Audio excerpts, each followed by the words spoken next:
I said absolutely not. If we together, and I was speaking of marriage though. Now in relationship it's a little different because we're not married. But I used to say in marriage though, you don't have male friends. I don't have female friends. Like, what you mean? I'm your friend. You my friend. You can have, like, we can have friends. We can have couples for friends, and you can be friends with the guy in that terms. But yeah, what you need another male friend for? Nah, I know what we want.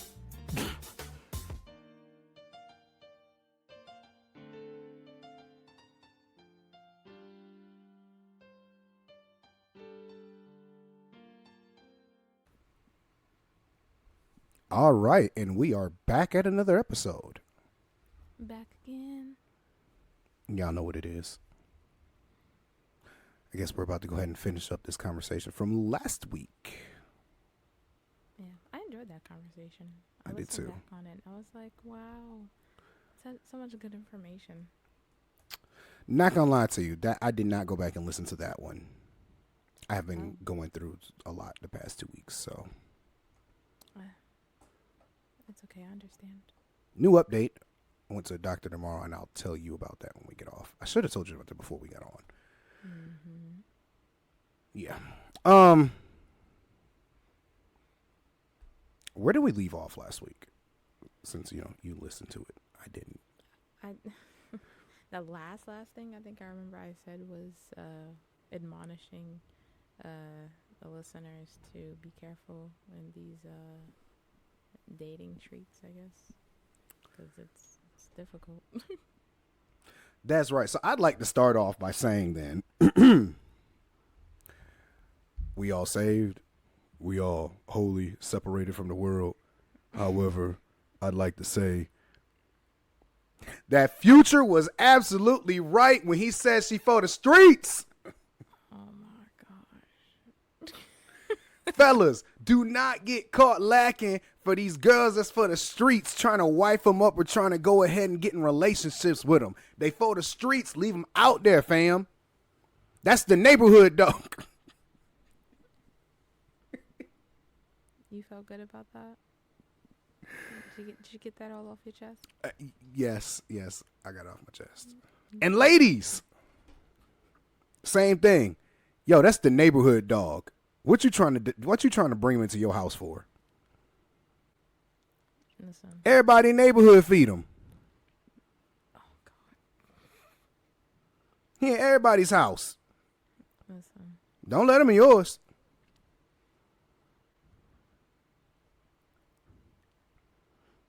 Okay, that's done. No, for real though. Everybody be careful. Cause oh goodness, it's messy. It's messy. And I would say that, like, again, like I said before, just hearing the conversations on relations stuff, obviously from hearing it off of social media and people's, their scenarios and hypotheticals and just seeing stories, I'm just like, dang, I can partially see why some people choose not to date and choose to just be single, because they don't even want to take the risk in dealing or finding themselves in a situation where they're just like looking crazy or they're gonna catch a case. But on the other hand, as a believer, there is a hope there that when navigating the whole dating aspect, that obviously we're led by God and that we're trying to use wisdom in who we decide to date. So yeah, mixed feelings, mixed emotions. Hey, same. Like, all right, so here's the thing, right? Mm-hmm. You know how we're easily trapped into trying to go for the wrong person, especially men, but I think women as well, right? What do you mean by that? Elaborate a little bit for me. We look at the wrong things as our primary reason for trying to go on a date and trying to date the person. Whatever do you mean?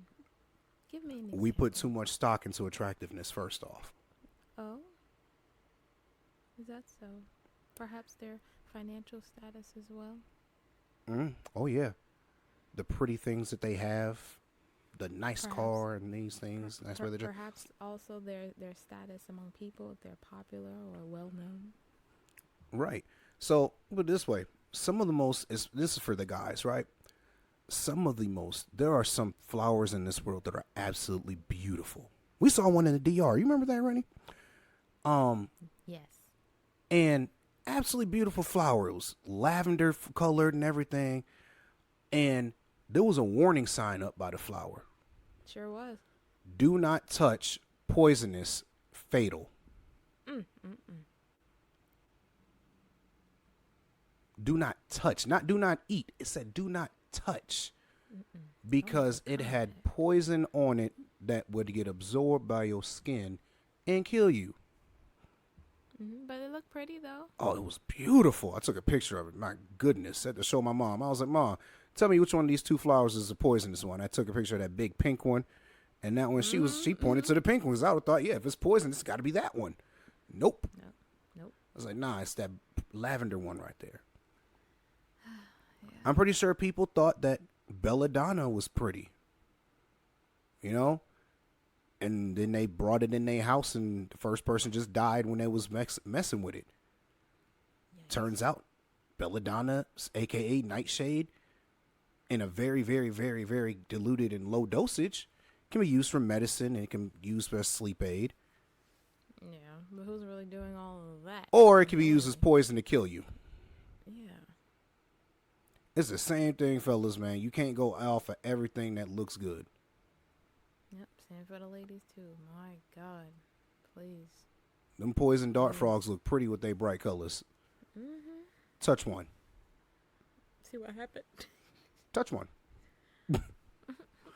But yeah, No. everything that's pretty is not meant to be picked up and touched. Same thing with the Glitters dating, ain't man. gold. Yeah. It's fool's gold. It looks pretty like gold, but on the inside, it's not. Well, isn't there a scripture that says something like that? Like that. There I sure saw is that they- somewhere. And the inside is like a morgue, like a corpse, or not. That was something like decrepit or decaying. Something. Oh, I'm gonna find it later. But yeah, like I think we said this in the what is dating episode. We were saying how attractiveness on the list for guys is pretty up there. Like there's a good number of guys who attractiveness is about like a smooth top two, and sometimes it ain't two, you know. But it's definitely in the top three for sure, you know. But you know, we know that attractiveness is important, but it's not the most important thing. It's not the end all be all for why you're getting with someone, right? Definitely that physical attractiveness is important. But yeah, let it not be the leading thing as to why you're with someone, because, as we said, the sand sinks to the bottom, wrinkles come about, God forbid, accidents can happen. I mean, stories that we heard about, you know, a person like looking really good and all that, then they get into an accident and, you know, they have a disfigured body or face, or they get sick and they, you know, obviously the sickness done took, you know, had them lose a lot of weight and they look very frail and all that, you know. Then you realize, well, what's going on here? If I'm not mistaken, I think what was it? I think when Kevin Samuel, when he had his show, and The they were Godfather? Oh, Lord, rest your soul. Brother Samuels. I think he had somebody on there, and if I'm not mistaken, there was a lady who she divorced her husband because he was sick. Yes, Because I he remember became that. sick. You remember that? Yes, and her husband was in his, I think, his 60s, and she was a younger woman. Yeah. Got with him because of the Divorced money him and all because- this mess, Mhm, and divorced mhm. him because he got sick. Lord have mercy. And oh man, I was like, yo, lady, you, as you said earlier, is for the pavements, the streets, because that literally is a part of the vow in which you made in sickness and health, And, that does happen with us humans. You do get sick, some worse than others, but that's a part of your vow, Good grief. Yeah. And it's funny because like um it's funny because he always says this, that the Kevin Samuels, when it happens, he always goes and says, "You can't make this up." Right. And every time I be like, "Yeah, you're right, bro." Because if I made this up as a story to tell somebody, they'd be like, "You BSing, ain't no way." Right, it wouldn't believe you. But I know there are obviously more stories out there of people in whom they get with somebody for the wrong reasons. I think one of the a common thing that I've heard is like people saying, "Oh, someone got with me because they love the idea of me, not me." And I have seen that. I have heard stories. I've seen that where a person gets with someone because of what they can do for the person, and just who they are and all that, but not love the person themselves, like the whole entire person, And I think that's very unfortunate because then it feels like you're being used. But yeah, no. One thing I like, we got back to in the vows, right? And I don't want to go into this because we were talking about marriage in the next one, but like, so you ever heard the traditional standard vows that they give? They're different from the men and women. Yes. And it's because there's different things that we can do that it's easier for us to do. Some things easier for women to do. We talked about this when we talked about what Paul said, right? Mm-hmm. And so for the men, it don't say nothing about like it don't focus on for richer and poor and all that, right? Now it does. I think it does say actually for richer and poor in there, right? But it says, "Do you promise to love her, comfort her, honor and keep her, for better or worse, richer and poor, and forsaking all others, be faithful only to her as long as you both shall live," right? Because the big thing with guys is, a lot of dudes will be tempted to cheat, right? So you got to be, swear you're going to be faithful and love her and comfort her. But for the woman, better or worse, richer and poorer, sickness and health, to love and cherish until we are parted by death. I also will add to obey. You saw that clip of that couple? Oh, yeah. That was a lit. We ain't talk about this. We ain't talk about this in premarital counseling. And she really hesitated in the obey part. Like, oh my gosh. Okay. All right. And what we say?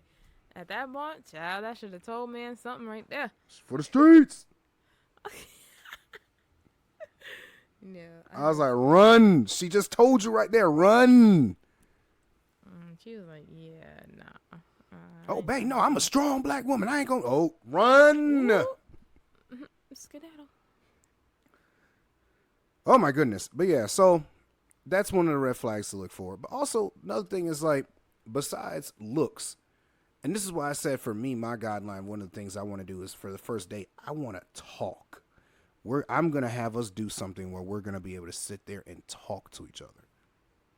Like, I want just nothing but speaking and communication. Because, and I think I said this, one of the other things you should look for is their attitude. Mm-hmm. Look for indicators of the kind of person they are. Because if you get a person to talk about themselves enough, they're not gonna, even if they putting on the front, there's gonna be a lot of cracks that show. You get them talking enough, unless they're like a pathological liar and need to work for the CIA. Okay, well, and they can just, they train to, hold a cover very well. There's always gonna be things that you could pick out to be like, okay, that's interesting. And enough dates in, you should know, this ain't it. This person ain't it. Now. Let me go ahead and, cast my rod back and cast my fishing line back into the water. Yeah, yeah, yeah. I feel like, shoot. Well, so what you gonna do? Go like to a cafe, or I mean, I always go eat. So it's usually The eating thing is the easy one, right? Because it we is. speak over food and everything.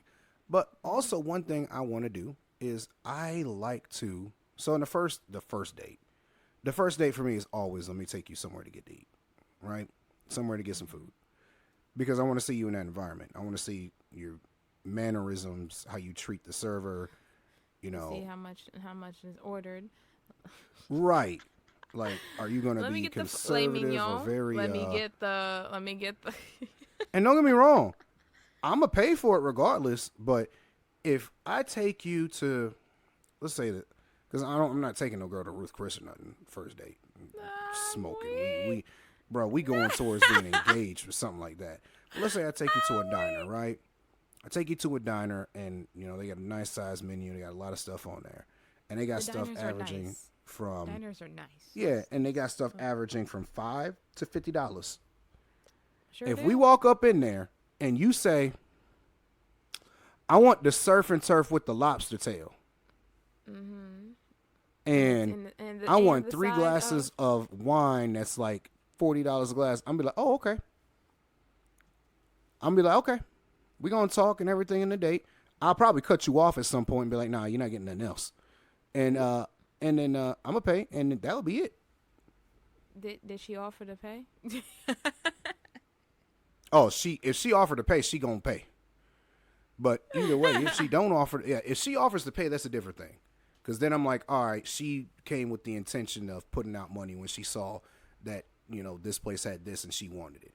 But if you came and you just trying to get a meal off me, because that's what it's gonna tell me, nah, we done. There are women who do that. I know. Oh man, they just want the food. I literally have a coworker like that, and she in her 40s, and she was like, nah, I don't like this dude, but I let him take me out because he just a free meal, and I'm like, do you know how you sound right now? Y'all some using people, manipulators, manipulative. Yikes. Ugh. That's like witchcraft in the Bible too, by the way. Mm. Yeah, no, that's no. No, no, no, no, no. He don't do that over here in holiness. Mm-mm.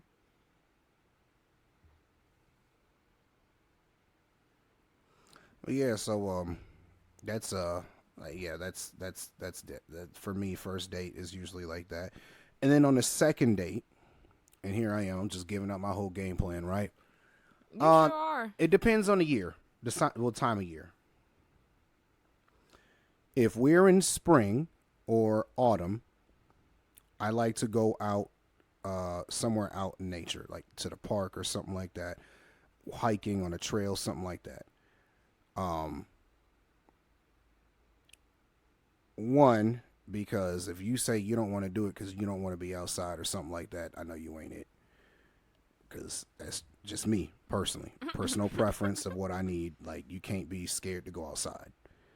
But two, I need to see your level of physical activity. Now, I'm not, I know how that might sound, I'm one to talk, right? However, not injured Mike is in the gym all the time, daily. Not injured Mike will be outside running and walking and being in nature. I love that stuff. Not injured Mike. Injured Mike is currently like, good Lord, it hurts to get in and out of my truck. But those are things I look for. And again, nature walks and things of that nature. What are we doing? Observing beauty and talking. God's creation. Now, if it's not that, I have a couple places to take people. Well, I haven't taken them. I have I have this whole dossier of places and things to do for dates. Right, you got like a whole black book. Yeah, I got a whole thing saved in my mind, and I need to go ahead and put it in a Microsoft file or something, but write it down. But I have a whole thing, a list of things to do. As far as dates go, there's a lot of stuff we can do here. a lot of creative things, and most of them, guess what, fellas and ladies, they're not high costing, and it's going to be worth your time, because at the end of the day, the date should not be a dollar sign assigned to a date. Like, if you're judging how much the guy wants to get to know you by how much money he wants to spend on you, then you're not looking for a date. You're looking for a sugar daddy. Ooh. Just being completely real. And you're a gold digger. Did you see that post I was on? I was going around the girl. Post. Oh, sorry. There was a post. There was a post. I don't know if I shared it with you. Don't apologize. I still ain't called Meta to get my Facebook back. So there was this post of this lady. I guess the guy was trying to take her out for ice cream, and she was just like, "I'm a grown woman. I ain't got time for this." Da, da, da. She was not trying to go on no ice cream date. I said, "Child, listen here, okay? Take that ice cream. I am a woman who loves ice cream, okay? All right? An ice cream date? Shoots. Which flavor do you want? Cookies and cream? Chocolate chip cookie dough? Superman. What you want? Cake batter? What you want? Butter pecan? What you want, baby? What you want? Because what? How I don't like. I feel like that's a fun thing to do. I think it's almost like it kind of gives like a little childlike as well. So I feel like that's another good thing to see in someone, that they have like a little bit like a childlike, trait. Because they like to have fun, and I think that's a fun thing. Good grief! Like, you can't even go get ice cream. Like, okay, all right. Man, dating in this generation is rough. And that's why I said that we just need to be careful and just, Lord, use wisdom. Oh my gosh. Now, I ain't gonna hold you. There are some rarities out here. Let's not. I know we speaking very negatively on dating nowadays, but there are some hopeful situations. I have seen some stories. I have seen people, both personal and obviously hearing stories on social media, whatever, of people who are in love and they're making it work and they're thriving and all that. Again, I know obviously you can put up a front on social media and it look like it's something good, but then if you look behind the scenes, it's crazy. But there are some personal experiences even to see that there are some couples who are actually doing it right. They're doing well. They're flourishing. They're in love. The marriage is beautiful. They speak highly of each other. They have fun. All this stuff. So I know there's so much negativity in the world right now with dating, but also know that there are some examples of those in whom have gotten it, of those in whom are doing it right, and they're happy, and it's just bliss. So let me put that out there, because I don't want to be all negative, and people listening are like, oh, there's no hope. It's all bad out here. It's not all bad. It's what is being showcased the most is the bad, because obviously negativity and drama, that catches attention more. But also we gotta highlight there are some people who are actually doing it right. Amen. That's true. Yeah, so you gotta look to those, and obviously ask how they did it, how they go about certain things. But yeah, so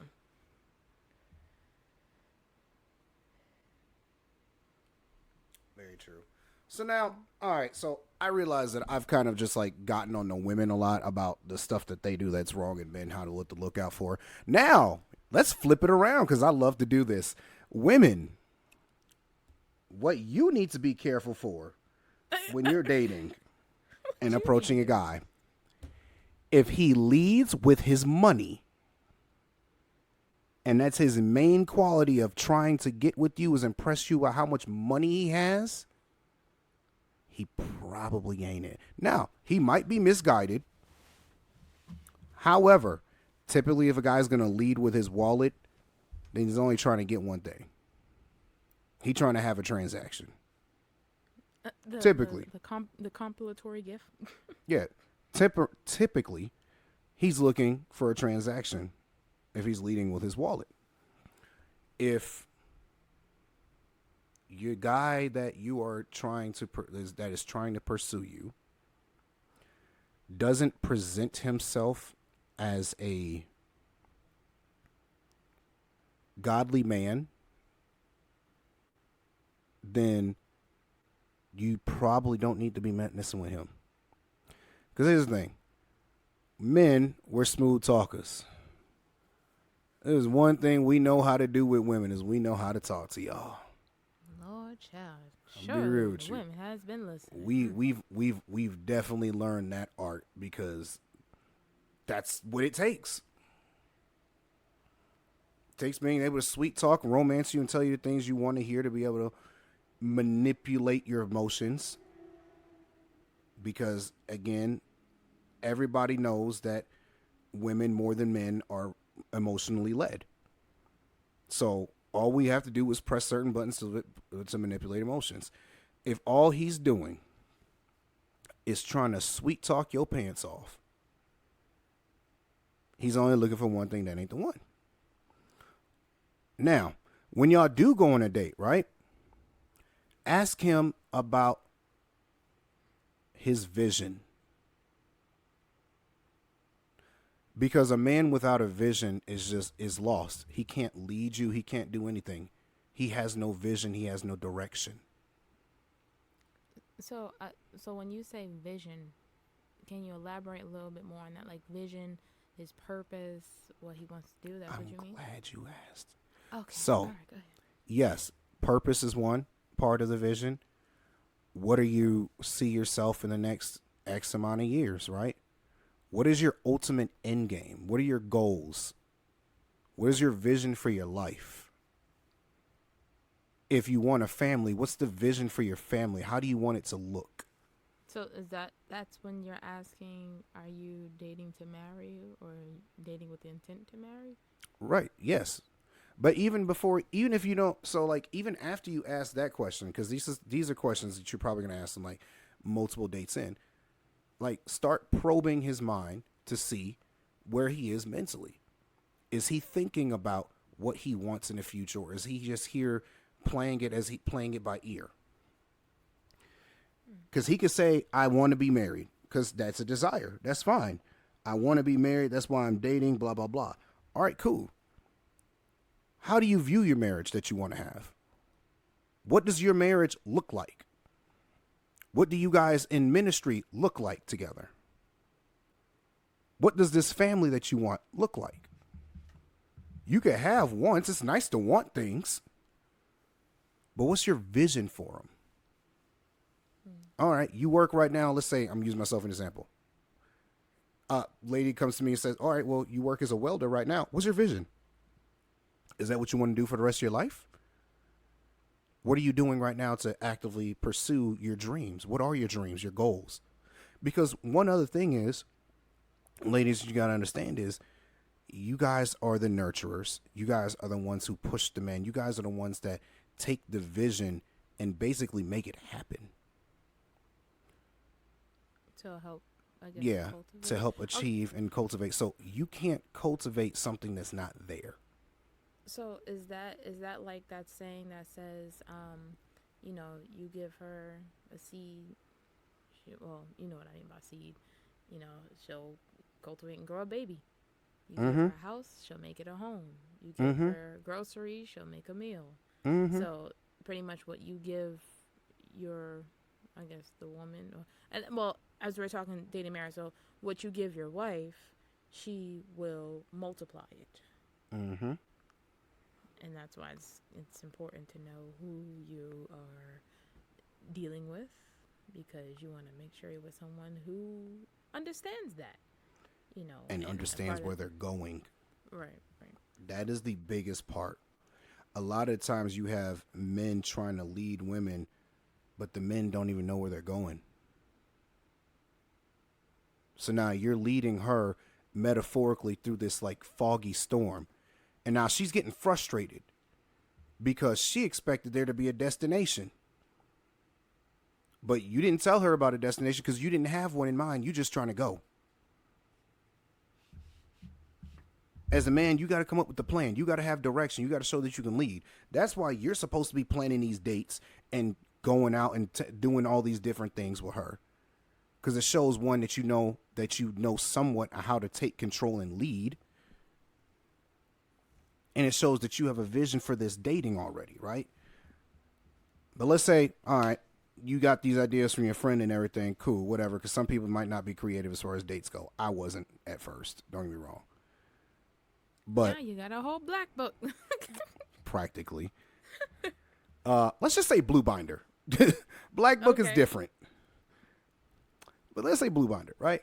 So now I got a whole blue binder. But he has to know what he wants in order for him to give it to you to cultivate. He has to know the mission plan to pass it down to you. If he don't know where he going, he don't know what he wants, he doesn't know what the future entails and what it looks like, everything's just foggy to him, then he needs to figure that stuff out and himself out before he dates you. Or anyone else for that matter. But he ain't ready. And that's something that, ladies, you should look for in that guy. Among a lot of other things. Also, I don't know why all these women love, they say it all the time, I love a little thug. All right, well, is that thug leading you to God? Is that thug got a vision? Is he making, all these things happen legally? Crying. Legally. Illegally. Because if he's a man of God, he's doing it legally. Legally. That's God. That's what I never really understood. But yeah, I understand y'all want a guy with a little bit of edge, right? Cool. Right. Because God forbid, he's the nice guy, because nice guys don't, they're not winning out here, apparently. Yeah, like, they had that phrase, nice guys finish last. It's untrue. Nowadays, nice guys just don't finish, period. Or the simps. Or what happens is they finish, but they could only settle later in life for the woman who's already had her fun and quote unquote, let me not do that one. But she's coming to you with 3 kids with 2 different baby fathers and telling you she wants you now and wants you to take care of them.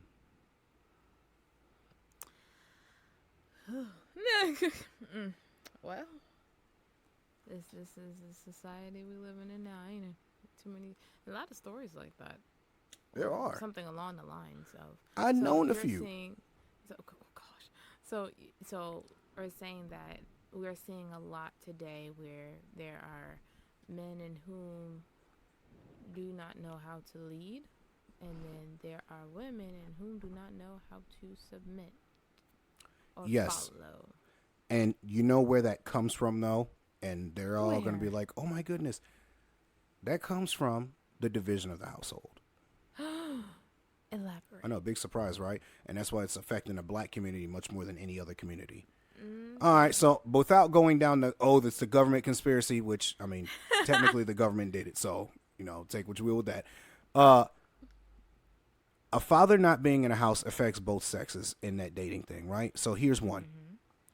The boy has not grown up with a father, so he has not learned how to have a vision. He has not learned how to be disciplined. He has not learned how to make goals and pursue them. He has not learned how to be mature and emotionally mature.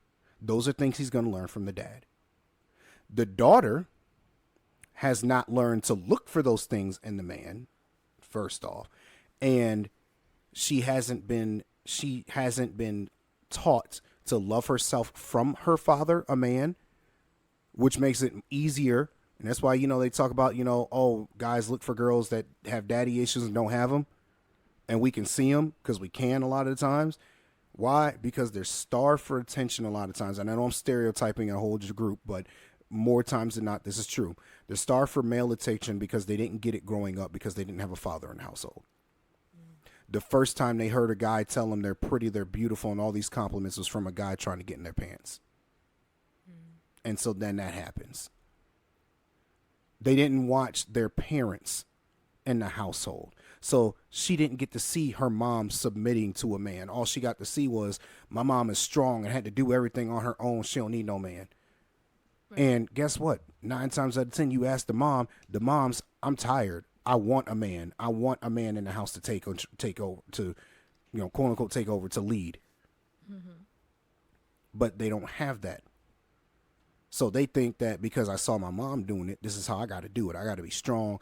I got to do everything on my own. I don't need no man. I'm independent. Make everything on my own. Make my own money. Blah blah blah. Right? I can handle it all. Right. I can handle the world, but you can't handle the world. You weren't built to handle the world. In fact, It wasn't meant to handle the world. exactly. In fact, it's you put the world on a man's shoulders, and a lot of us walking around feeling like we carry the weight of the world on our shoulders. And a lot of us are killing ourselves because of it. That's true. Like, it's a different kind of pressure. Women weren't meant to carry that burden. Everyone has their roles. Women weren't meant to carry that heavy of a load. Right. They were meant to be support. Right. And men is not supposed to be taking it all by themselves too, because they're supposed to have the support of their wife. Exactly. Because man was not made not to be alone. Man was not made to be alone. We need each other. Yeah. But yeah, so that's where it all stems from for the most part. Most of all these problems are stemming from the fact of the father having fatherless homes. Because the principles that the father teaches to the son is what he needs before he can get married. There's what he needs to be a man. And the principles that the dad teaches the daughter are going to keep her, one, they're going to keep her confident. She's going to grow up in a loving, feeling loved. If it's a good father in the household anyway, not a trash one. I'm sorry, we were just talking about the anime characters earlier, so I had to, kind of correct that one. But filler words, she grows up with a dad in the house that was a man of God, an upright man, a man that's raising his household and doing things the way he's supposed to. Then she knows what she needs to look for in a man. You ever heard the saying that women look for their fathers and their potential husbands, and men look for their mothers? Mm-hmm. It's because that's what we grew up and identify as that's what it's supposed to look like in the household. So if I grow up and see how my mom and dad are, and I see how she is and how it works as a relationship, that's what I'm going to look for, because that's what it's supposed to look like, and I'm going to behave and act like my dad because that's how I'm supposed to be. Same for the girls. They're going to go, well, my mom did this. This is a relationship's great. This is how I'm supposed to do, because this is what I've been raised and saw. This is what's normal. This is what's supposed to happen. And she's going to look for those qualities that are in her dad and her future husband, because that's what it's supposed to be like. But when you break that apart and you have only half of the equation, Dysfunction. one side doesn't know what they're supposed to be. One side doesn't know what they're supposed to look for. Lord have mercy. Well, So as we're talking dating, because all this is very important. So last week we talked about what you should look for, qualities, traits, I guess behaviors in somebody in whom you're dating or you want to date. Excuse me. And so now, say you found somebody. So how long should you be dating? And when I say dating, because I know there's levels to it. So when I say dating, at this point, you're getting to know each other. You haven't made it exclusive. So how long do you date until you say, you know what, let's make this exclusive? all right. So, as far as dating and the timeline is concerned,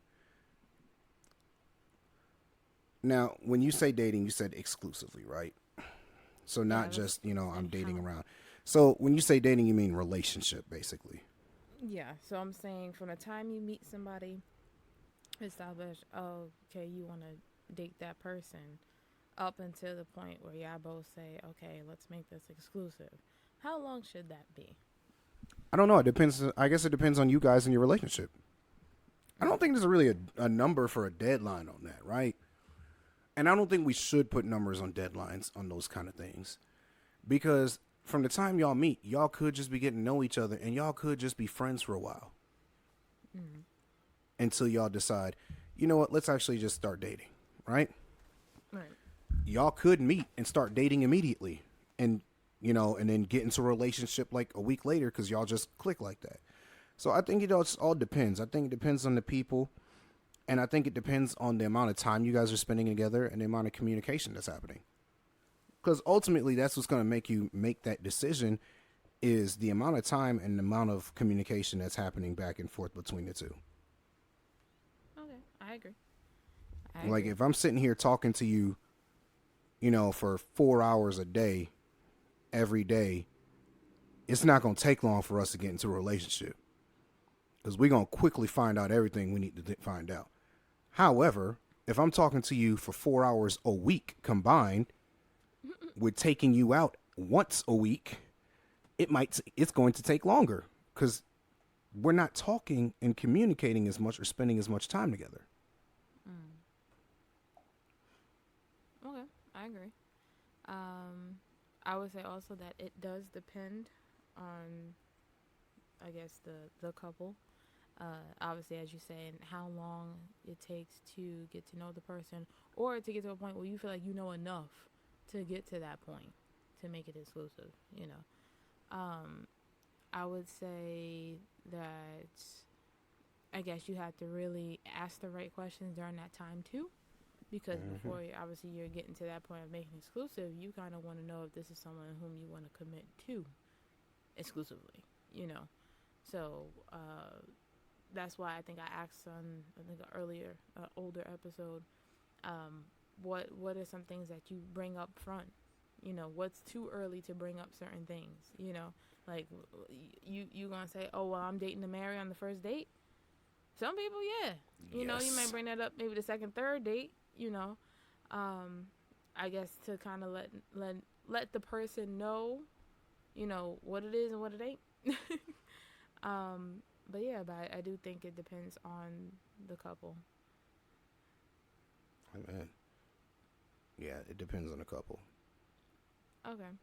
So then, whatever that time span is, you get to a point where you say, I bet, let's make this exclusive. Mm-hmm. Then, from there, obviously the next step would be, okay, and then you're talking marriage or whatever, but we'll get to that in the next episode. So, at the exclusive part now, so I think now there's a shift in the dynamic in terms of how you guys interact and things that you do. So I want to bring up the question of, and I think this probably would be brought up beforehand. It could be brought up beforehand, but I think it's really going to be more implemented after making it exclusive. Your thoughts on friends of the opposite sex? Oh, why you got to throw this one at me? Because it's an important one. Listen, it is a topic. It is a something to think about. Obviously, as you're with somebody, that you know you remember what we said. In order to know who you're getting with, a part of that is their friend circle and what that looks like. And so there are some guys who have a good number of female friends, and then you have some girls who have a good number of male friends.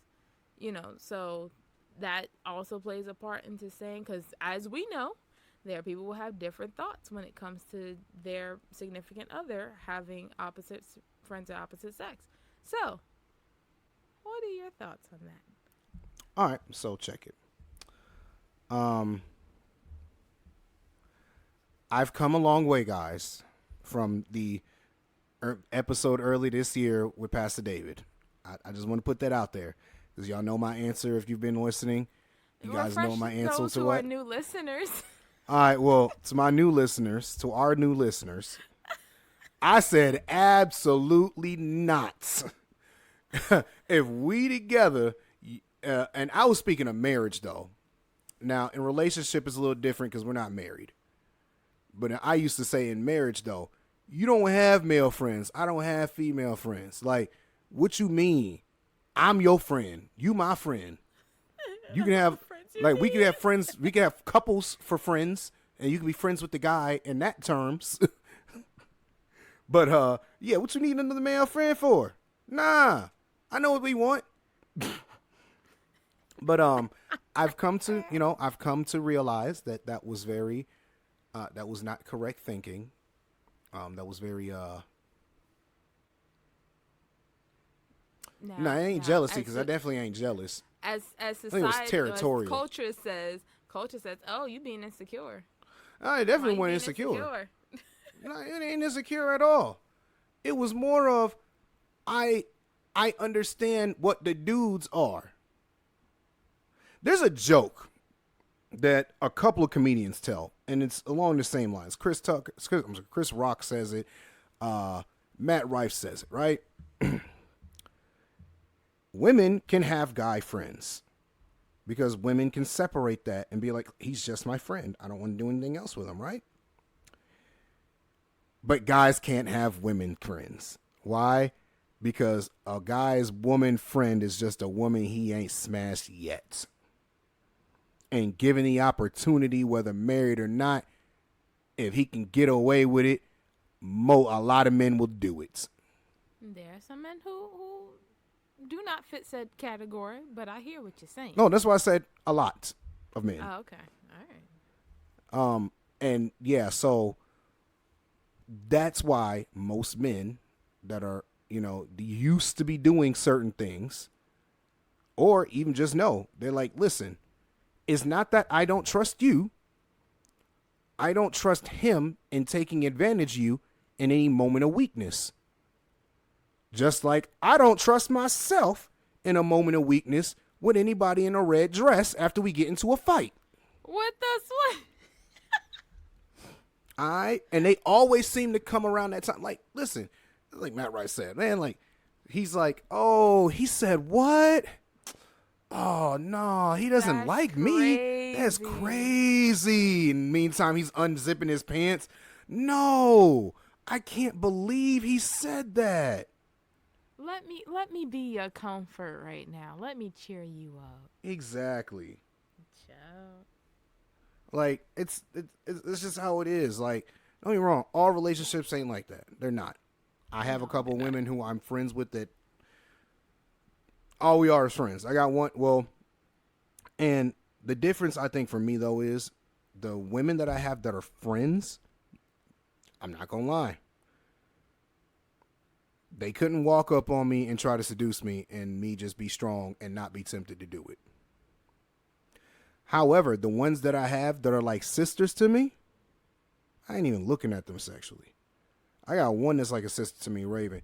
And I told her this the moment I met her. I was like, Raven, I have never looked at you any other way besides a sister from the moment I met you. And she's a very attractive woman. But it's just like, that's just how it's been. That's how we locked. That's how our spirits, connected to each other. Instantly, we both knew that's family, right? Right. Other people might not be the case. I might have, be someone that's like a sister now, and I might have had thoughts before.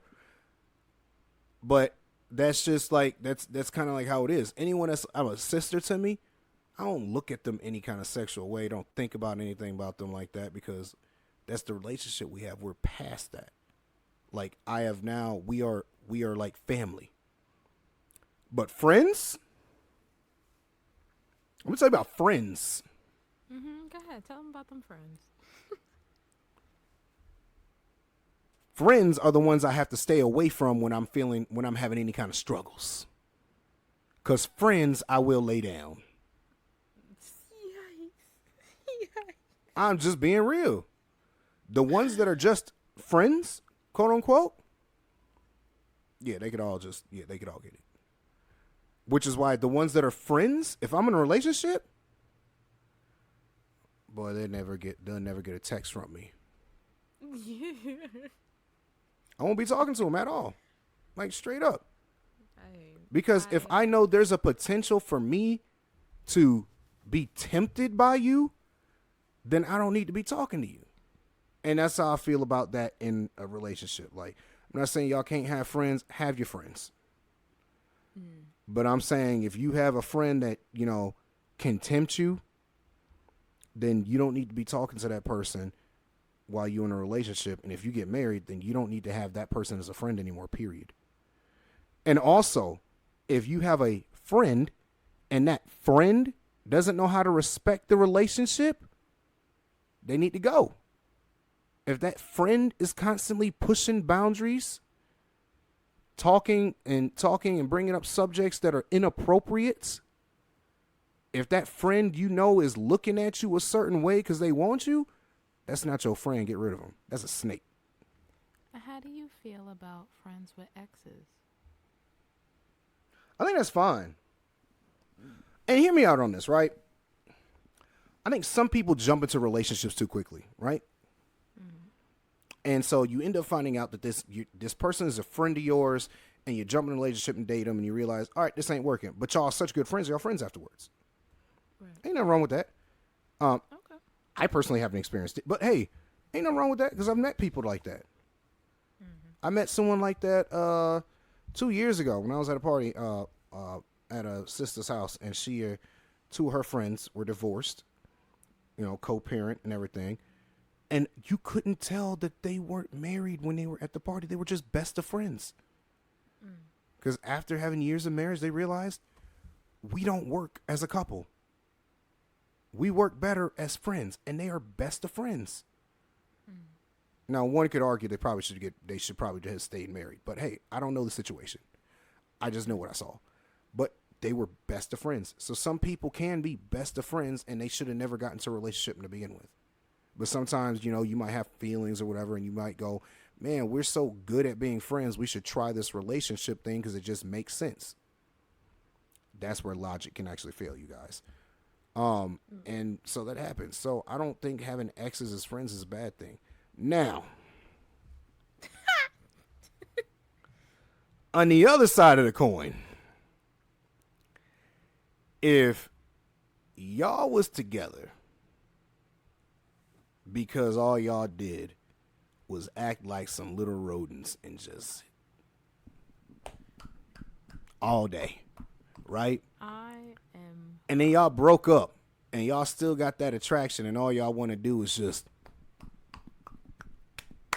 all day. You don't need to be friends with that person. If your ex is not respecting the boundaries of the relationship that you have now, you don't need to be friends with that person. If you're dating somebody and they're friends with their ex and their ex takes priority in their lives, you might not need to be dating that person.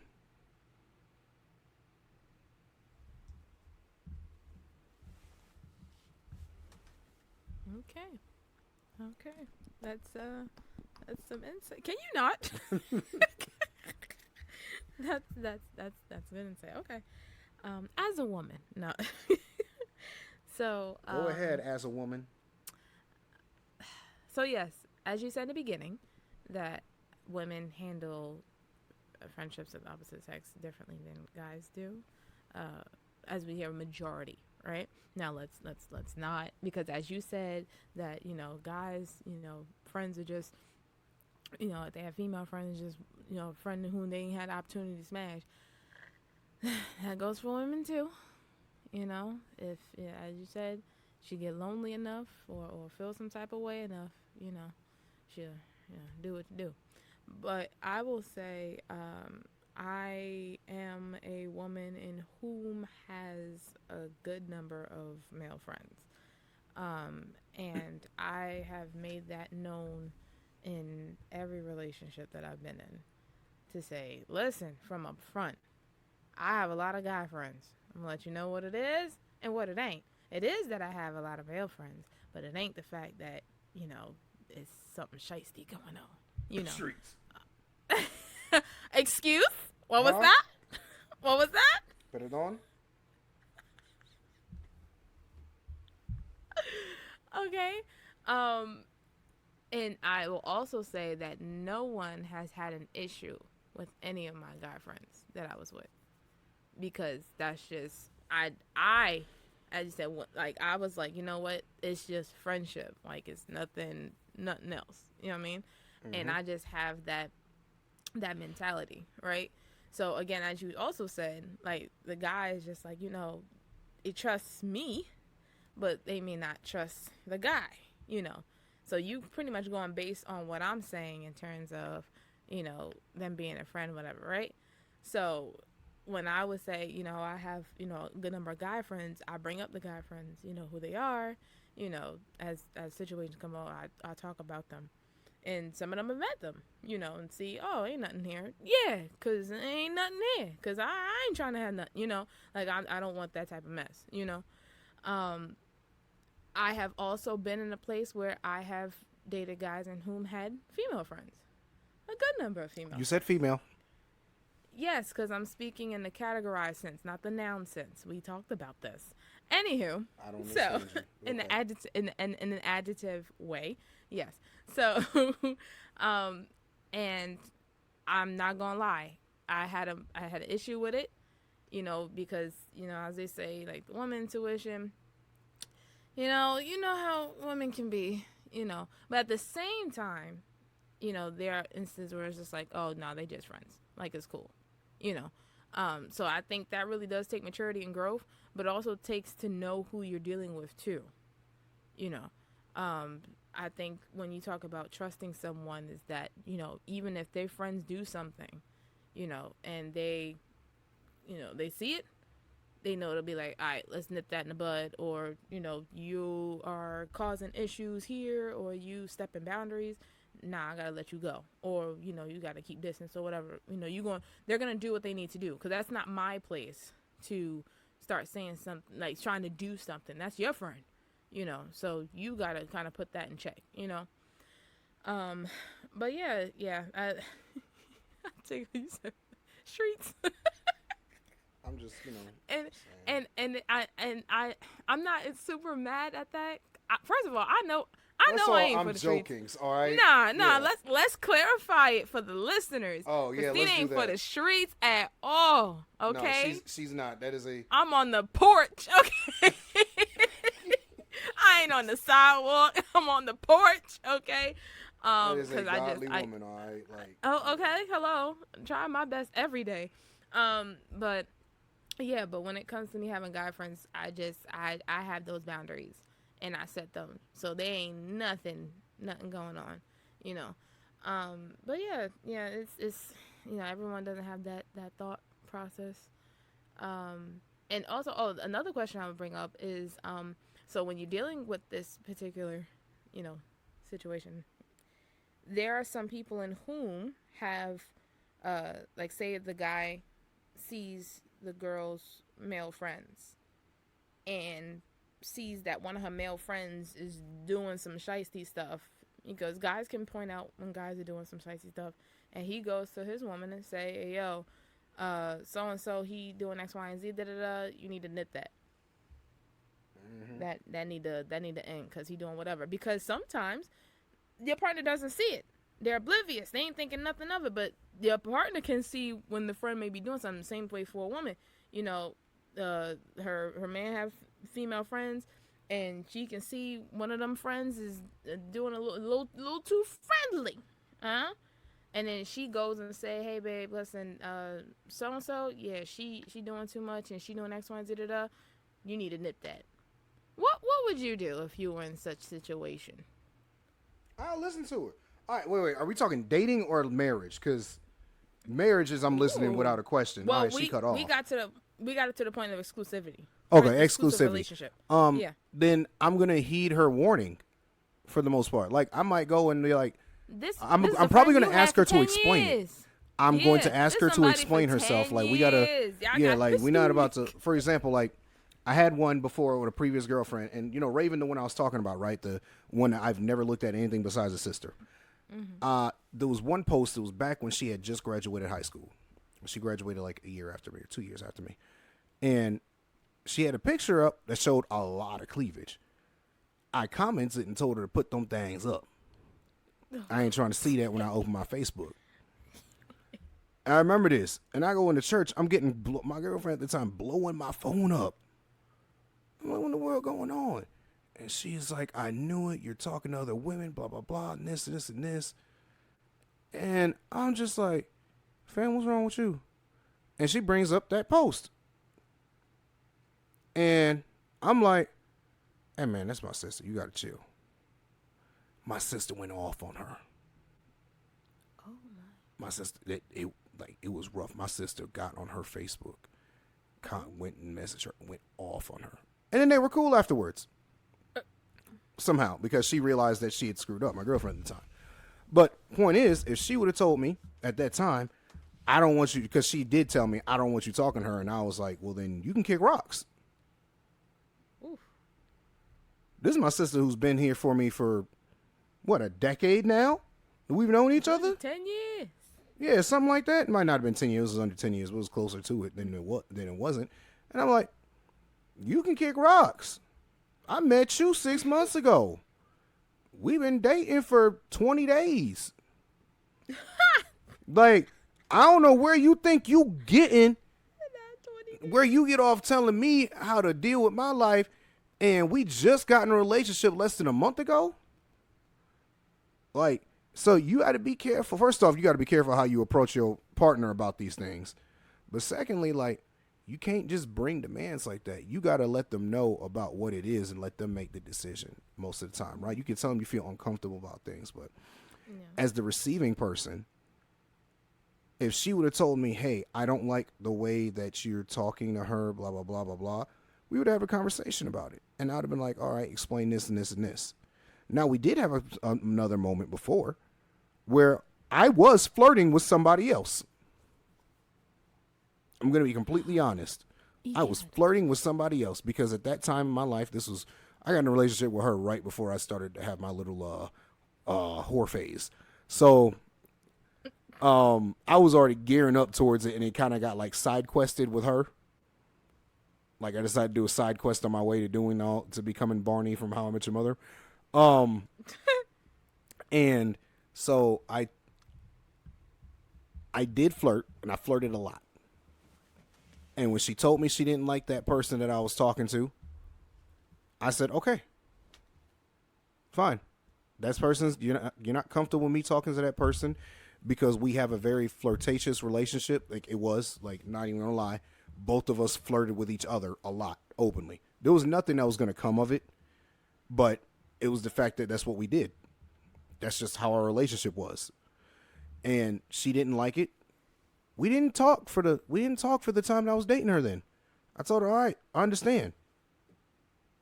But you got to know how to receive that, and the person has to know how to come to you with that information.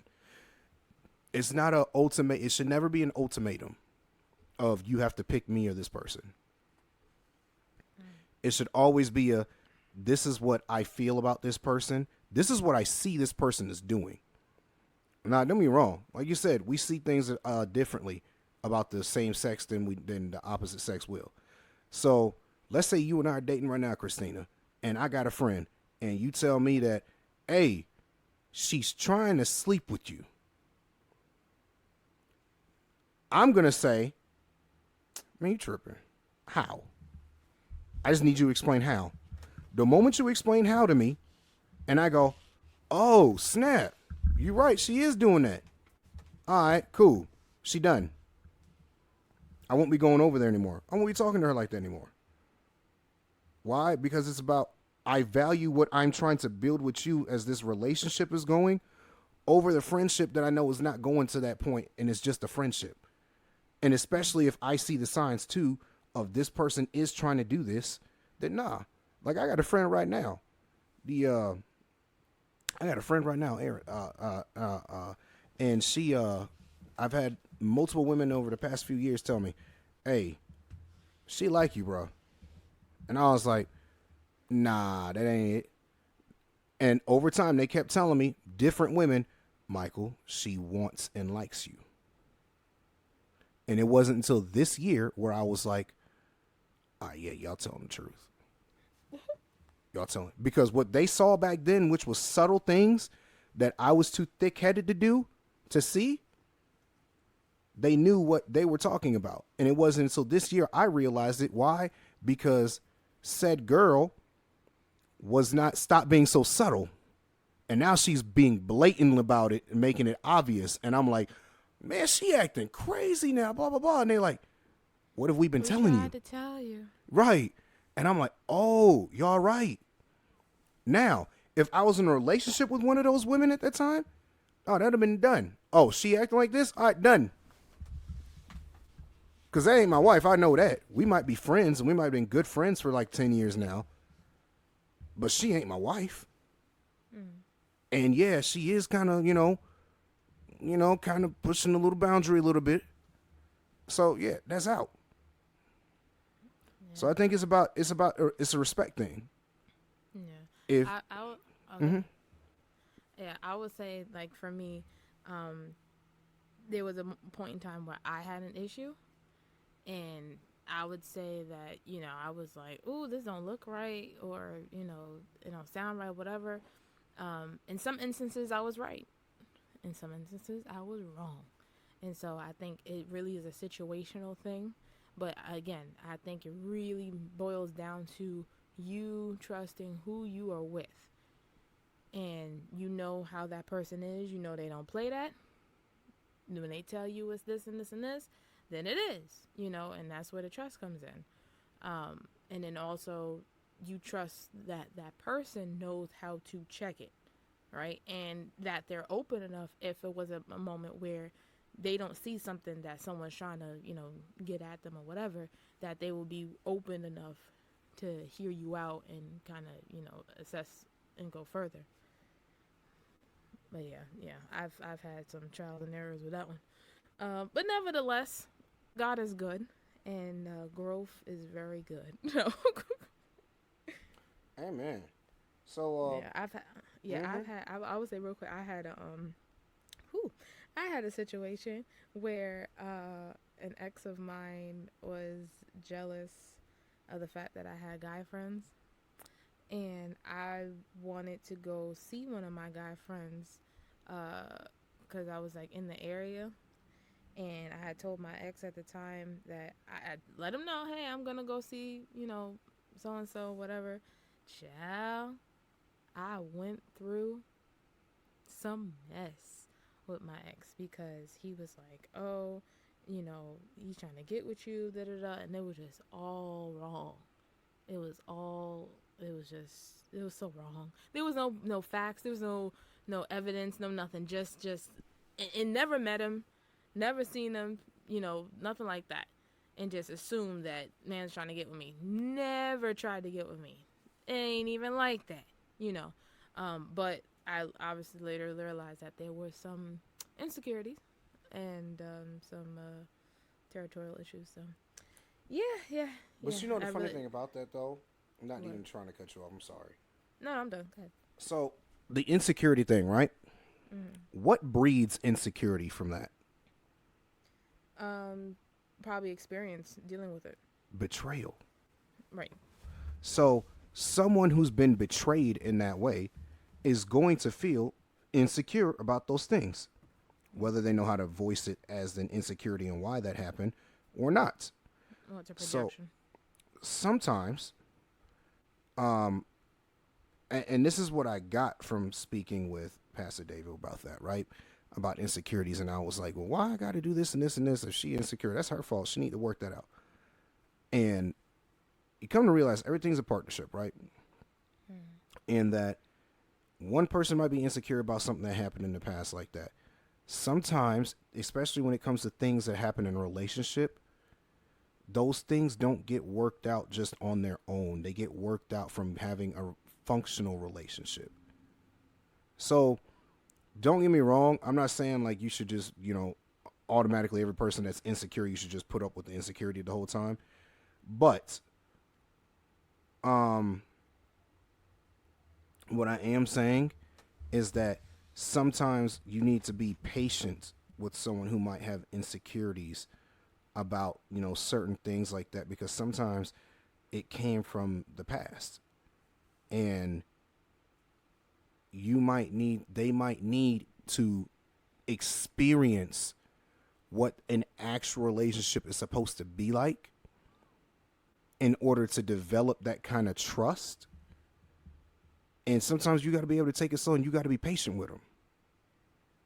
So you're pretty much giving reassurance. Yeah, reassure and have patience with them and things of that nature because um I don't everybody that has an issue like that shouldn't just be cast aside and be like, well, you insecure and I can't deal with that and I need someone who's secure enough in themselves and everything. Look, some people have been betrayed and hurt badly. You know, the girl that I was speaking of that had the issue with my sister and everything. She had been betrayed and hurt, and this is why I always say that relationship, I put that one on me. And people try to tell me, well, no, you can't control how other people are and everything, and I'm like, that's true. But the reason I put that one on me is because I saw the insecurities, and I, instead of being like reassuring and everything, I acted like, well, you should just get over that mess on your own. And while that might be a nice thought, that's not how it always works. And instead of me reassuring her, and I was doing things opposite because I was a flirt and because of these things, I made her insecurities and her what people may call paranoia, I justified it. Instead of me reassuring her to help her move past these things, I justified every emotion that she had and feeling about the way I was behaving, about the way that things seemed by the way that I was behaving. If somebody is insecure because they've been cheated on and now they have trust problems because now everything they see is through the lens of this is what happened before when I got cheated on. Because again, this is how we learn. We learn from experience. So if my experience is, man, that person, they're sending me a generic message. Oh, man, that's kind of odd. The last time this happened, he was talking to somebody else. Oh, he keeps telling me everything's fine, but man, he's smiling and flirting with this girl pretty hard and doing things for her. Last time this happened was when, oh, my last guy cheated on me because he was messing with her. So they start to think that these things that look like this were that last time. So if it looks like this again, it has to be that same way.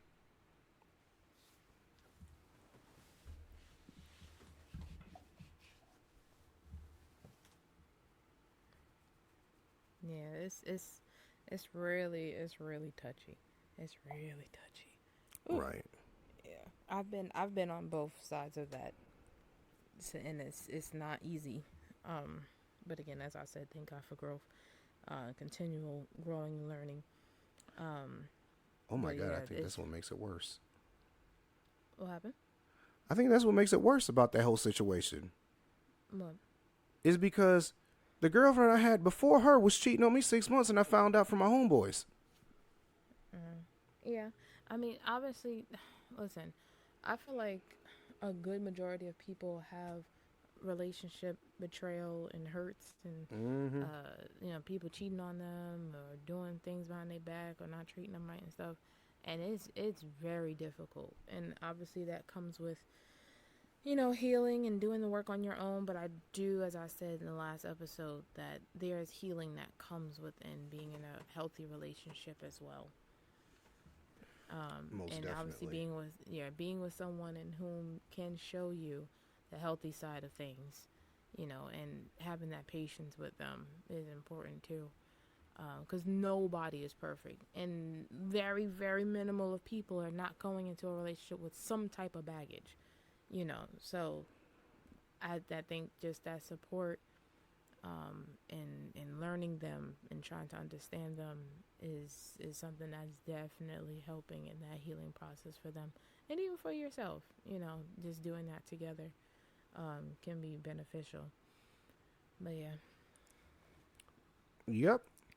So before y'all get to this point, though, y'all need to make sure that or in this point, while you're all right, we're actually dating now, y'all need to make sure that you are of an equal yoking Right. before you get past this committed stage to the engagement and marriage stage, right? Mm-hmm. And so, first off, what is a yoke, right? When we talk about a yoke, and it comes from old times, I know a lot of people hear about this in biblical sense. The yoke was a device, it was a tool that they would put on two ox together to bind them together. It would go around their necks to keep them together, right? Because the way that you had it, you didn't have your plows would be pulled by two ox. And so why they say be unequally yoked and be equally yoked is you don't put two ox that are different sizes together. It's gonna be crooked. Yeah, because one ox is going to pull one way and it's going to pull the other ox that same way. And they're going to go where that big ox wants to go. You want them to be the same size and the same strength. That way, everything goes in a straight line the way you need it. When it's unequal, it favors one over the other. And so you don't end up going in a straight way. Also, it's less productive. If you put an adult with a child, the adult's pulling all the weight. And the child's not pulling anything. And so when they say that, it's the same thing about relationships, and that's just not even just these, but like friendships as well as those kind of relationships is you don't want to be unequally yoked. What they mean is you want to have when you bond yourself together with somebody, you want to bond yourself with someone who's that's alike you, and that is close to the same level in certain things of you. They have the same mentality and mindset of you. Yeah, that compliments you. Yeah, basically. You don't want to, and that's why they talk about so much about about believer and not believer, because they think of that as the primary thing, but it's more than that. Both of y'all can be believers and be unequally yoked. If one of you guys is financially responsible, and the other person doesn't believe in financial responsibility, they believe in, well, I have money. As long as I have money, I should spend it because I need to feel good about everything. Well, I'm sorry. I'm speaking generally. Let's say they spend money because they say, well, I got money and it's supposed to be spent. And they don't want to save, but the other person wants to save. Right. That's an unequal yoking. It's going to create problems in a household now. It's going to create problems in a relationship. Because you have one person that wants to do one thing as a goal and the other person that's literally the opposite and countering that. You can't get anything done. So it goes beyond even the spiritual thing of, oh, are you saved or not? Do you believe in God or not? Right. I even believe it goes to the point of, even like I was saying on a previous episode, like, when I said, one of the requirements for my wife is it's not just good enough for her to be a believer. She has to, be of a certain, she got to be cut from a certain cloth. Same, like basically same thing. I'm looking out for a certain yoking, a certain person to be yoked with, because she can just be a regular believer and our marriage can end up failing because of that. Because again, as much stuff as I got going on attack-wise coming at me now, can only imagine the stuff that's going to come when I'm get married. The stuff that I see my leaders have to go through in their families, the spiritual attacks in that matter. If if the woman I get with is not strong enough for that, then we're not equally yoked spiritually. What's your thoughts on that, Rennie? I definitely agree. Speak your mind. I agree. It's definitely more than the believer unbeliever, because there are a lot of believers and who are together, and they're still unequally yoked. And like I said, in values and mindset in certain areas. But I think that's part of the getting to know aspect, because certain things you won't know until like that. You're not gonna find that out on the first date. But as time goes on, you know. And I would say even after you make it exclusive, some things you may not even find out till then, you know, because Mm-hmm. it's just situational. Or you don't, you know, it is you know what it is. Um, but I think that's important to kind of just learn that person, you know, and ask the questions, have the conversations, you know, even those difficult conversations, to see like where they are and you know how they think and you know what they believe. Um, so yeah, it's very dangerous to to be dealing with someone in that unequally, because then obviously that's going to cause friction, it's going to cause tension, it's going to cause chaos, it's going to cause a lack of peace, you know. So that's not necessarily something in which you want to build upon. So yeah, it's a no bueno. Definitely. And one thing, all right. So even with the equal yoking thing, right? So one thing that I was goodness, how in the world did I just forget what I was about to say? Uh-oh. The message happened again. I was thinking about the entire time you were just speaking. Not again. Ah, It's gonna come back to you. this happened last podcast too. It did. Well, I guess you can speak again. I was gonna change the subject. It's a smidgen off of it, but you can come back to it. If Mine was gonna change it too, so yeah. Okay, so I'm gonna change it first. So yeah, so now that we talked, I remember. Okay. Okay. All right. One important thing. Now switching from equal yoking, right? Well, we're talking about being in the relationship stage. There's something very, very, very, very, very important that I need everybody to understand. Relationship stage is not being married.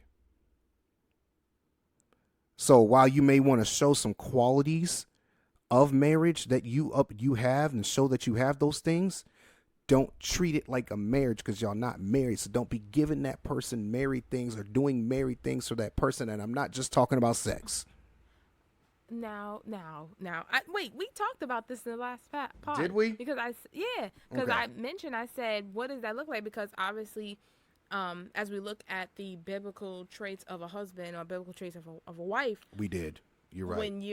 When you're at this point, I think of exclusively dating somebody, that you're trying to see if they have those traits, because you're not gonna find that out after you done said I do. You have to see if they have the ability to be submissive or to protect, provide, and to be gentle and to love, and you know, be able to cook, and you know, be able to take care of the home, and they have some type of, like, all those different traits for both the husband and the wife. You kind of want to see some type of, No, you you know, can see it. Now, when I was saying that, so let's take the cooking and cleaning thing, for example, right? I can cook you a meal. And in fact, I prefer to cook. So I love cooking. So I can cook you a meal and have a nice romantic dinner at the house. All right, that shows that I can cook. So I can cook in the household. You come to my house, you see it clean. So clearly I can clean the household. But what does it not look like? It doesn't look like, what should I not be doing? I shouldn't be at your house in my underwear cooking all the time. I'm crying. I shouldn't be coming over to your house to clean your house all the time. You know what I mean? Like, that's what I mean about that. Like, show the qualities, but you shouldn't be doing married things for the person. Okay, so I guess that depends. How do you limit that? Because I would say, for instance, like a guy, if he's providing and he's paying for certain things, whatever, like, how does he limit that? You gonna put a limit on how much you spend?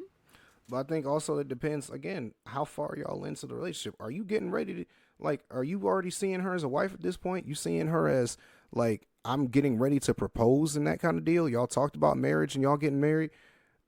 So that's why I say it depends. Like, it depends on how far y'all deep into it, and especially this, as far as the money thing goes, like, I guess it depends on what you're spending the money on too. Like, Yeah.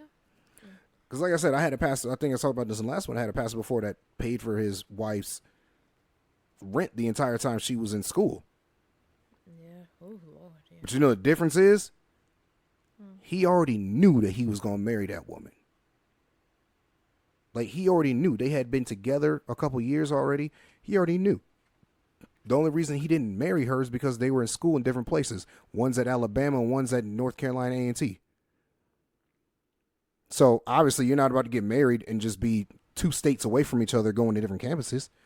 They graduated, they got married, but the entire time he was paying for it because they both knew they were getting married, right? So that's one thing you can be like, oh, well, that's that's something you do for your wife. He already knew he was getting married, but you know what they weren't doing? Oh God. We understand. I'm No, just saying. I hear you. I hear you. I think it really, yeah, I It understand what you depends, mean. right? Yeah, I understand what you mean. I do. Okay, so now I'm gonna change it. So now Don't that make we me no talked about, sandwich.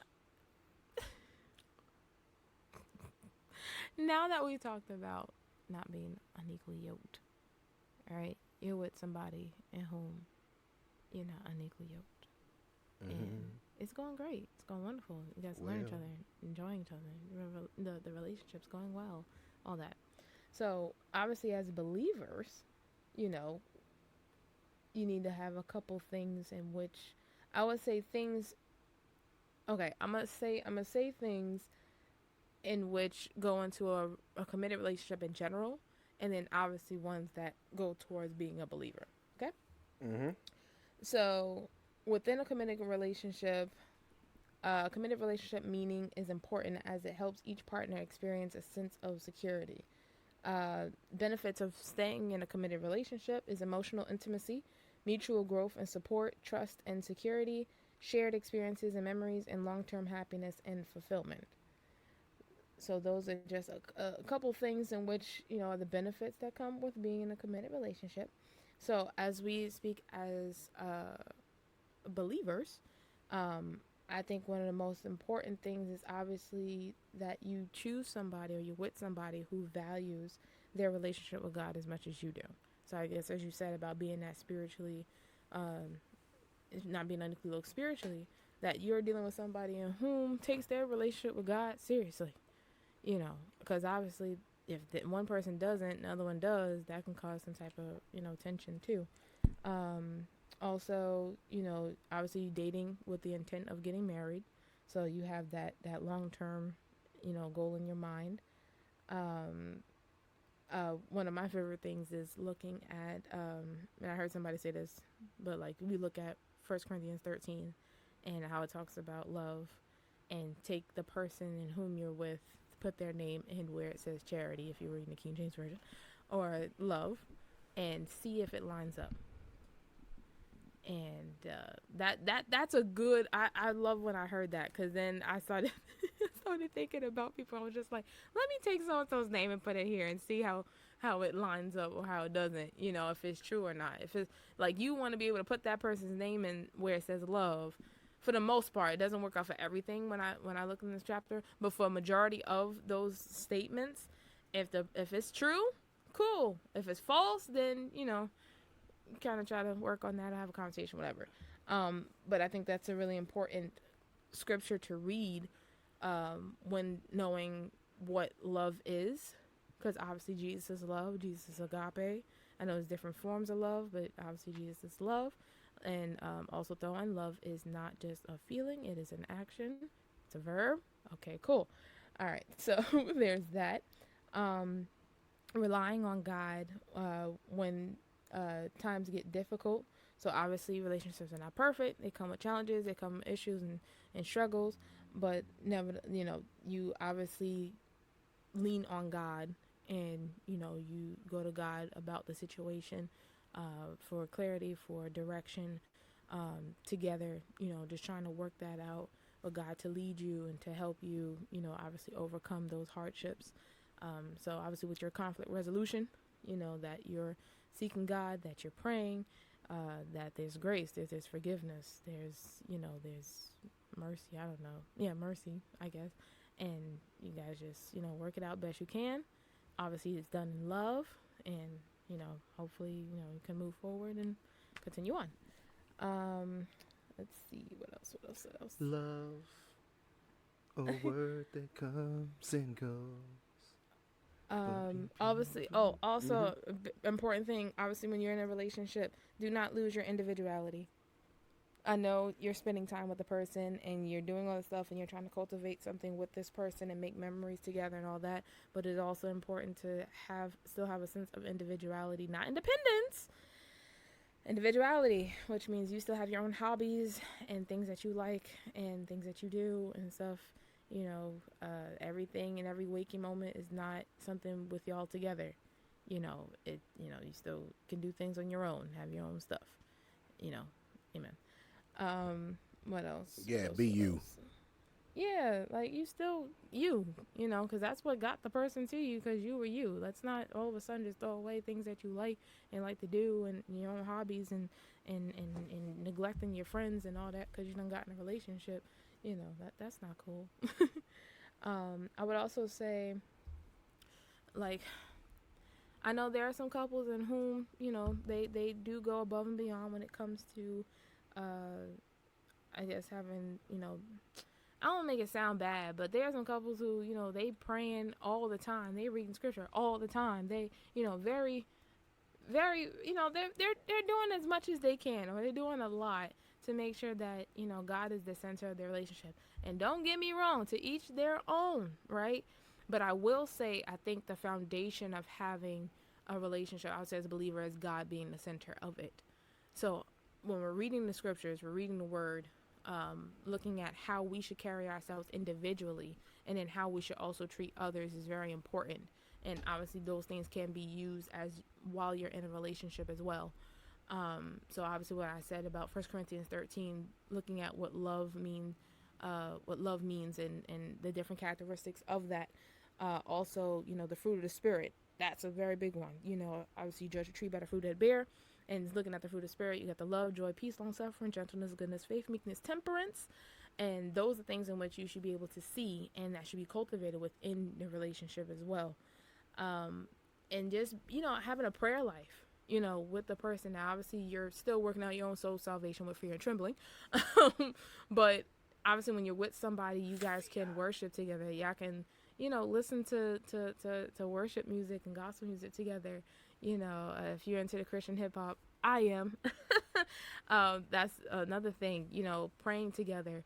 Things of that nature, just, continuing to cultivate the relationship with God being the center and obviously that being the direction. And just supporting each other, in love and God just, being the center of it all and guiding you along. I'm glad you said that. Uh-huh. Now, I'm glad you said that about the thing, worshiping together and praying together, right? Because I am a big advocate for doing that while dating. Because one, I need to see how much you love Jesus. I need to see you worship. I need to see what that relationship looks like between the two of y'all. I know what mine is, right? But I need to see it, and I need you to see that I'm doing the same thing. So it's not just talk, because at the end of the day, I can't say that I'm going to lead you spiritually and never show you a spiritual thing. So as a woman, you need to see me, worshiping. You need to see an instance of me, especially if we committed in a relationship, on my face on the floor, Jesus. Wailing and travailing, okay. You ain't gonna see that one that often, but you need to see at least one time. Like before we get married, you ain't seen me. You haven't seen me crying out to God before we got married, honey. That means I don't do it. We dating all this time, and you haven't seen me intercede for you or pray for you, pray over you. That's an indicator of what's coming in the future. It's not happening. And same thing for the guy. Like, I need to see her praying. I need to know what that prayer life looks like. What, where you are prayer wise. Like, are you still reciting the Lord's Prayer Or are you like sweating like a Pentecostal preacher in a tent, going in like, Shandalaha, right? Reaching the throne of grace. Or, I need to see where you are. Where are you at? Are you a quiet worshiper and prefer that? Or are you a makeup don't matter, I'm on my face crying and all this worshiper? I need to know Get the that. sheet. Get the sheet, because you're slain. Right, because if you see me and when I worship and let's say I have a moment where I just fall down to my knees and I just throw my face on the floor and I'm crying and that makes you feel uncomfortable because that's not the way that you do things and all of that, and then that kind of thing makes you uncomfortable and you don't want to be around it, then we need to know that now. Oof. And again, you need to see because it's about capability, especially I feel like when it comes from the man. You need to see that from the man because if I'm going to be the pastor over your home, right? And I'm going to cover you in prayer and I'm going to be and I'm going to intercede for you. I'm going to lay hands on you while we're in the marriage and speak these things over you. Speak the word of God as the prophet over your life. You need to see that I got the connection with God and I'm capable of doing those things before you get married. That's a lot to just be trusting off of somebody's word. Right. And vice versa. If I get sick and these things are happening and I need someone to be in my corner and pray for me because I can't get everything, I don't have the strength to do everything for myself, I need to see that you can do that as well.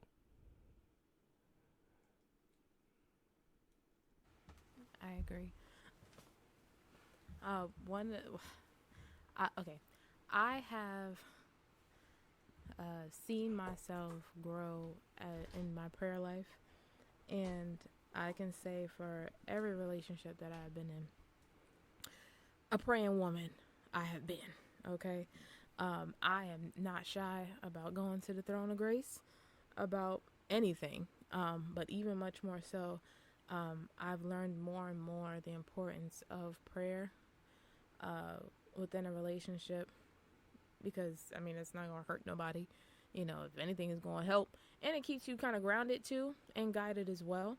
And so I've learned to like really pray about a relationship. Obviously it, as I said, the fruit of the spirit, being cultivated within it, protection over the relationship, let their, the love prosper and guidance and, collectively, individually just growing in God and, letting there be, grace and forgiveness and, obviously when the hard times come to rely on God, all this stuff, like yeah.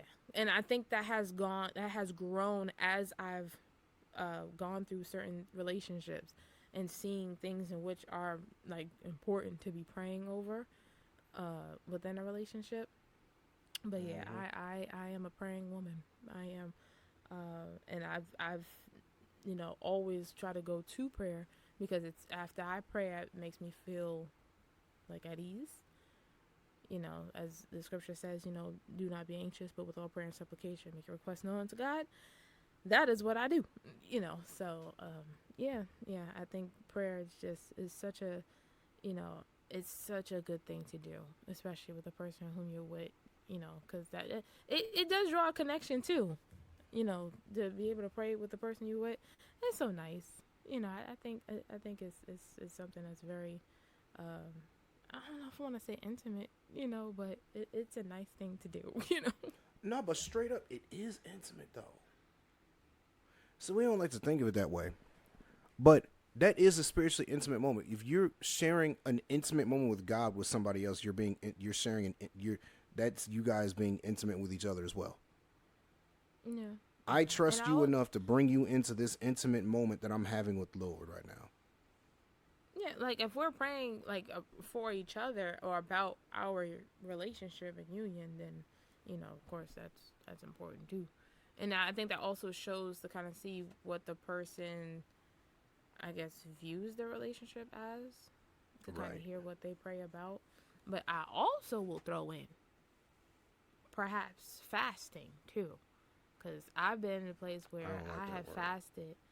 What? What do you mean? I don't like that word. What word do you use? Oh no, I just prefer not to think of fasting. What's wrong with fasting? We do it so much. Well, as the scripture says, these things only come but by, okay? So there's some things in which you got to turn down your plate, okay? All right? You got to, yeah. I know. Yeah. We do it But so much. I would say, but listen, if it is to grow the relationship in that aspect, if y'all both agree to, have a day where y'all fast, just to continue to grow, what? What? What's the enemy gonna do? Enemy can't do nothing. Like, because y'all just, y'all got that power, y'all got that connection, And obviously, as I said, you center with, God is the center, and y'all cultivating that together. What? Man, shoot. Devil ain't gonna look at y'all and be like, all right, I'm gonna leave them alone. But yeah. Very true.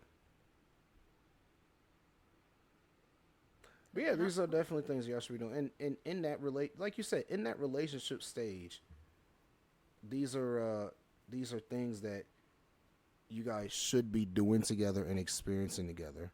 Because again, it shouldn't wait until, oh, we're married now, this is the first time we're gonna fast. Yeah. First time we're gonna pray is when we get married together. Like, that makes, I almost want to say it just doesn't make sense.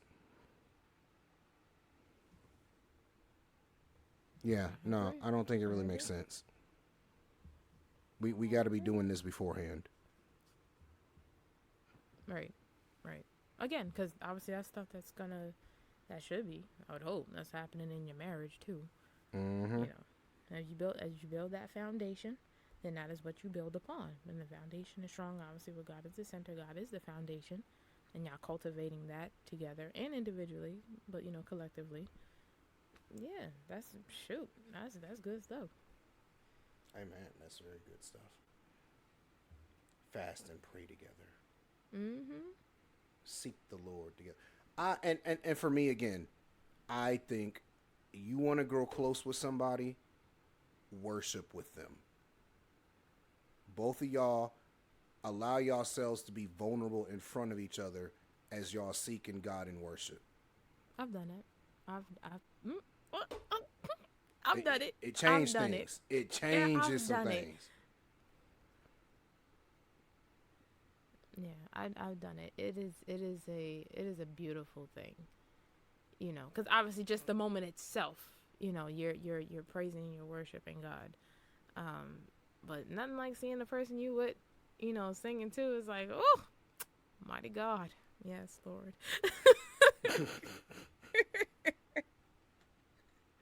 Yes, Lord, yes, that's him, Lord, yeah.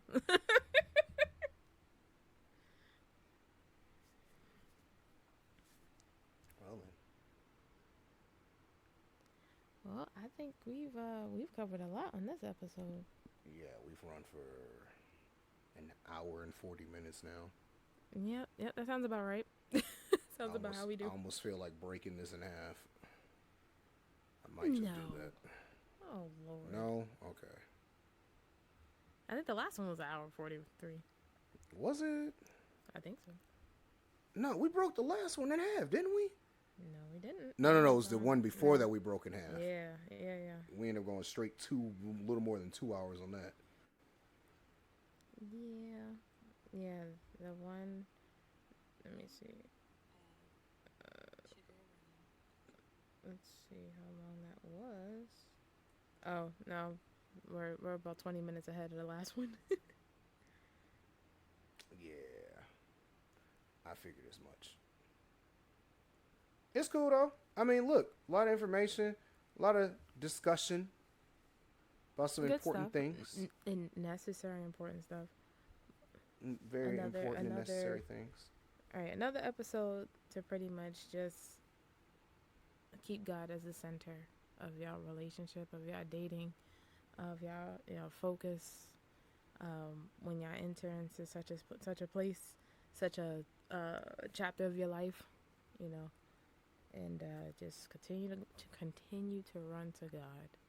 That is it. Continue to run to God, no matter the circumstance, no matter the feeling, no matter the, whatever. Run to God. Amen. I kind of want to worship right now. Yeah. Wow, came a long way from blood and guts to I need to worship God. Exactly. I was just thinking that. Hey man, that song is awesome. All right, it is great music. The composition of that song, the way they have the orchestra, the way they have the males come in for the choir and everything, it's just beautiful. It's a work of art. For everybody that doesn't know, I'm singing the song. I was singing a song earlier, from an anime. Like it's one of the songs that plays through there. It's kind of like dark. Well, it's not kind of. It is dark, Oh, wow. but it's a beautiful song though. It has a dark undertone to it, and I mean, the content, like the lyrics of the song, are pretty dark because it's grim. It's about the guy's life, which is pretty grim. So, yeah.